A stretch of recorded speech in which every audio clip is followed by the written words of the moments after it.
Chloé Nabédian, qui a quitté la présentation de la météo sur France 2 le 15 décembre dernier, dévoile sa technique pour ne pas passer sa soirée à pleurer après son ultime bulletin. Un programme bien chargé. Chloé Nabédian a beaucoup surpris les téléspectateurs de France 2, ce jeudi 15 décembre 2022, en annonçant à l'antenne qu'elle quittait la présentation de la météo.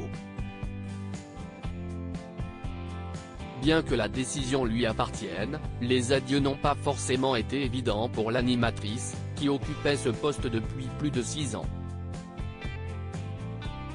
Elle avait révélé à Télé Loisirs avoir même dû refaire l'enregistrement à plusieurs reprises. Ça a été très compliqué, parce que je n'arrivais pas à situer le nord, le sud, j'étais un peu perdu. Toute une partie de l'équipe est venue pour m'accompagner pour ce dernier bulletin et donc c'était un moment fort en émotion. Si est ce qui m'a permis de ne pas pleurer, mais pas question pour Chloé Nabédian de se laisser aller à la mélancolie trop longtemps.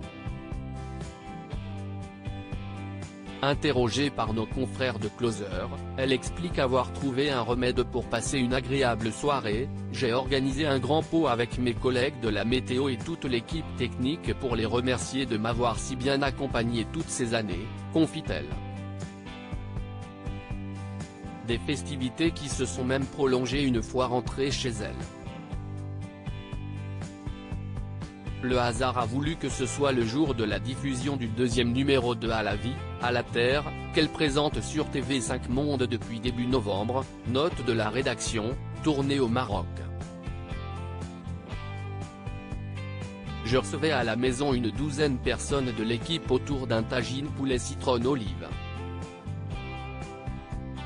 Ce qui m'a permis de ne pas pleurer, de rester dans une ambiance positive, assure-t-elle. Des projets plein la tête. Même si elle assure que France lui a proposé un beau projet, pour la retenir sur la chaîne, Chloé Nabédian avait visiblement besoin de voir autre chose. Mon envie d'aller sur le terrain et de quitter le plateau du studio a été la plus forte. À 37 ans, j'avais envie de me mettre en danger, de découvrir d'autres facettes de mon métier, affirme celle que les téléspectateurs pourront retrouver dans son magazine sur TV5 Monde, mais aussi en librairie. Elle vient effectivement de publier un ouvrage intitulé Les grands mystères de la nature, aux éditions du Rocher. À lire aussi. Ça a été un vrai dilemme de partir. Chloé Nabédian revient sur son départ surprise de la météo de France 2.